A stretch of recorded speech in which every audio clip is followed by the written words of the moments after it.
Salut, salut, mes gens sont contents de te revoir ou bienvenue à ma chaîne Raina Read Stuff. Je m'appelle Deb.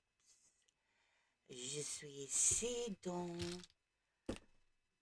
la cabane des livres avec aujourd'hui une étiquette de livre. Okay, that's it. That's all the French I'm doing. My French is very rusty. I'm not even sure that's right. But anyway, hello, lovely people. Welcome or welcome back to my channel, Raina Read Stuff. I'm Debs. I'm here in the book shack, and today I have a tag video to do for you. And this is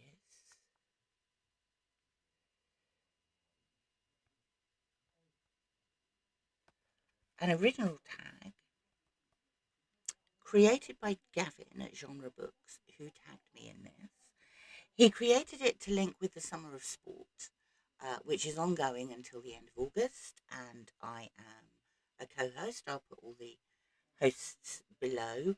Our host Mark at Book Time with Elvis is taking a leave of absence at the moment, but there's plenty more of us to go around. This is the tagdefrance, hence the French, bad French. And it corresponds with various parts of the Tour de France. I have a list somewhere. Right. There's 10 questions, the 10th of which is tag people. So there's 9 questions, really. 9 questions and a do something. Number 1, Le Grand Départ. A memorable preface, introduction, or opening line. For your general entertainment, I have this, which I think is fabulous. By 10:45, it was all over. The town was occupied, the defenders defeated, and the war was finished.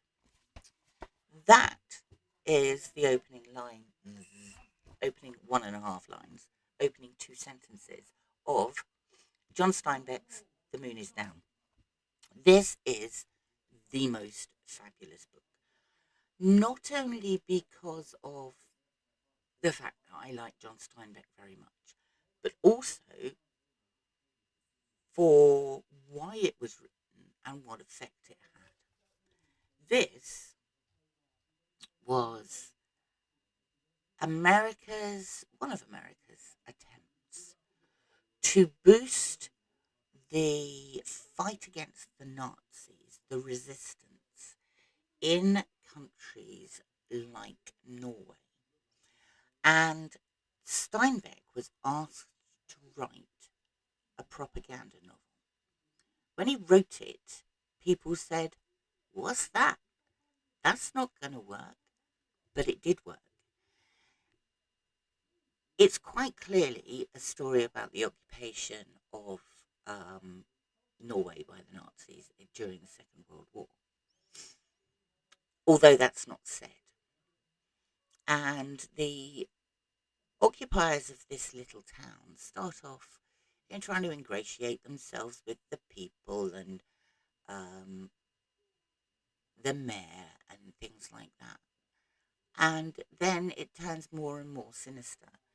Now, this book was printed by underground presses across Northern Europe and had an incredible effect on the resistance in Northern Europe during that time. As a book written for a specific purpose, it ticks all the boxes, but it's also really good. Le Grand Départ. Maillot Vert, a book under 150 pages.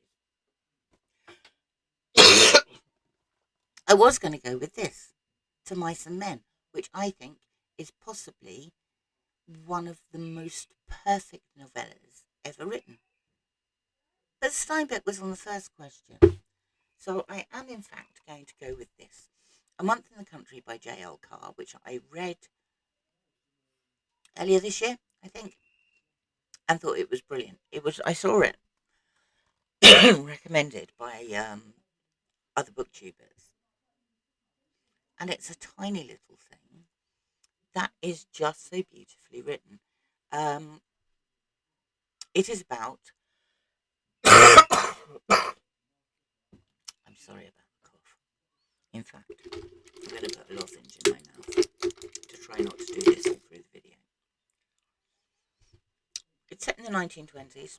There's a small village in the north of England. A World War One veteran who's been injured.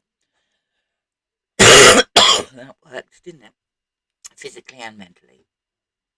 Has been employed by the villagers to uncover a mural in their church.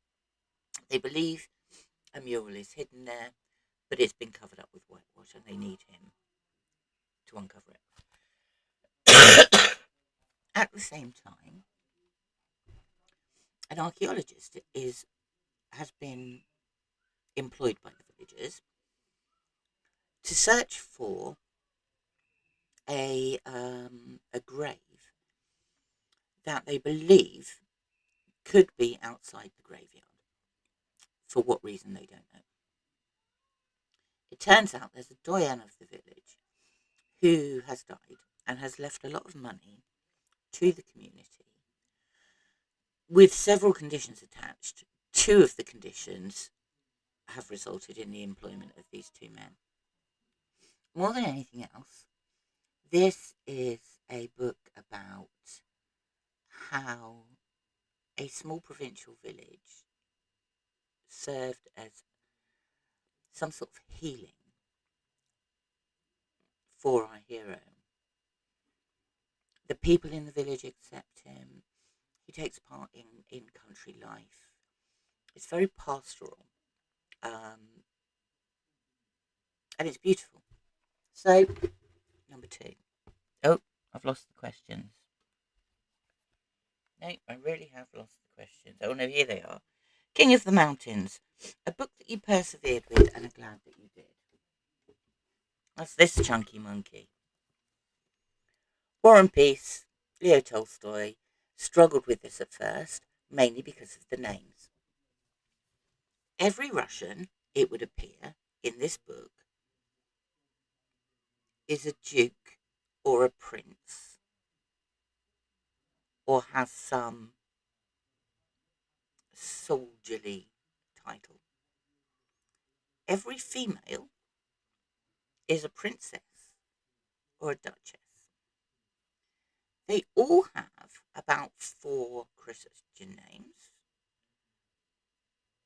and a surname, and several of them also have multiple nicknames. It's very difficult to start with to figure out what's going on. But when you do, it's brilliant, and I loved it. Maillot Jaune, a book where yellow is prominent. I thought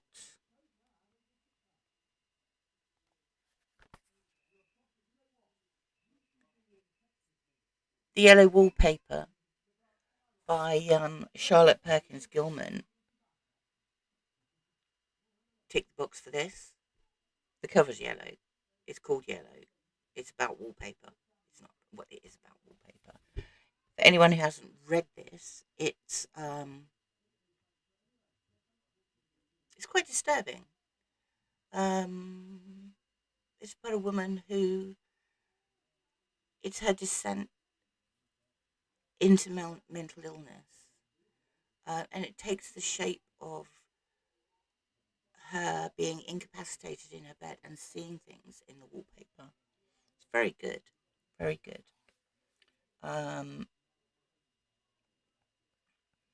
Where's my questions gone?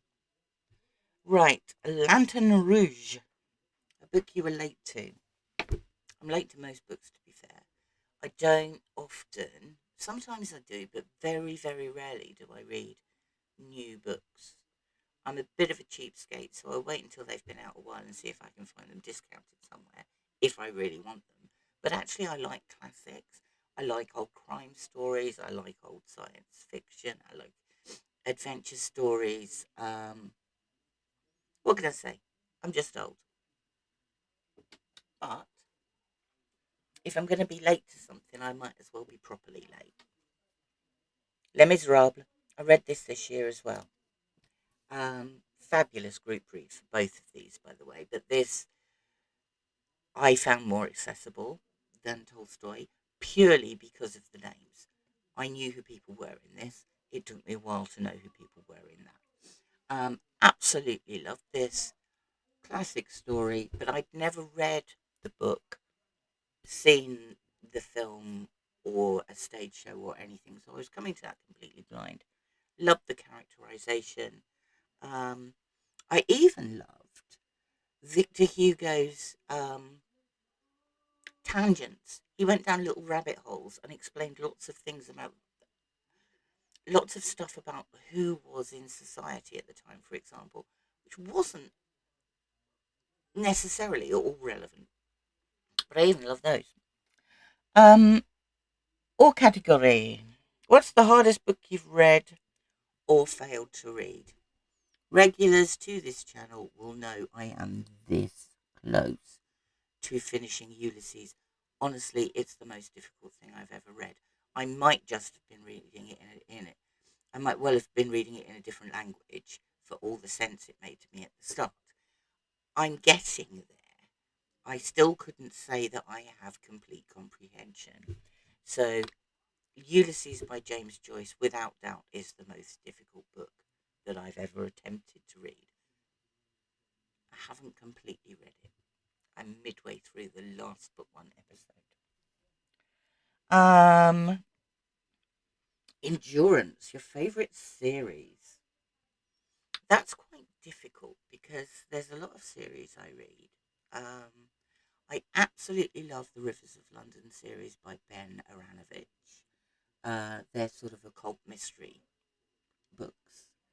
Um, I really, really like Agatha Christie books, particularly Hercule Poirot. Um,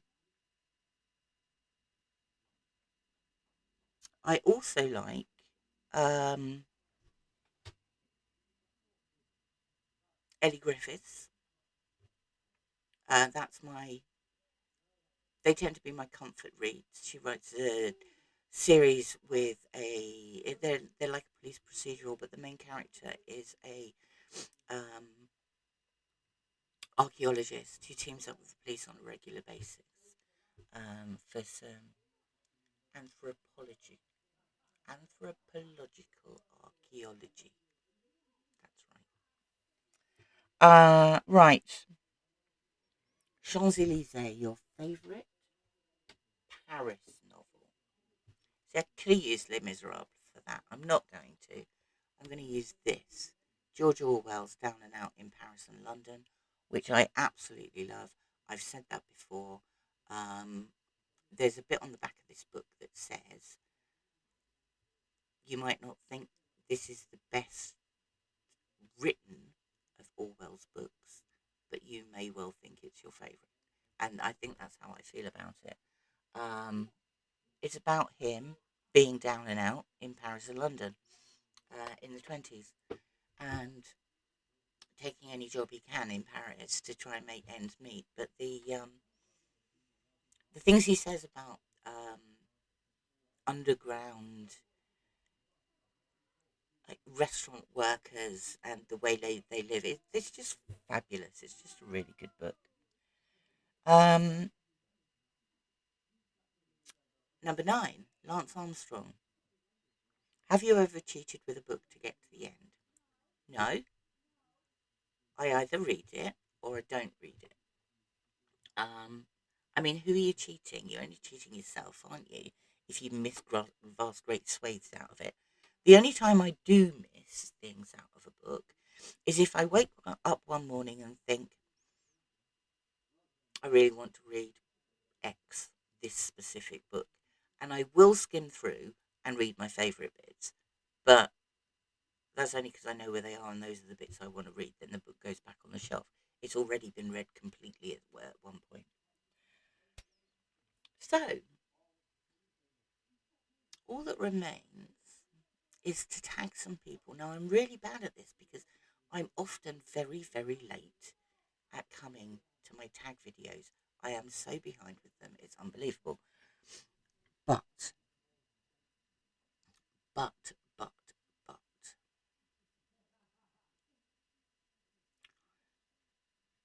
I'm going to tag Annie's book adventure, obscure book adventures. I am going to tag, I don't know whether he's already been tagged, but I'm going to tag Aaron read a book or Aaron read a book.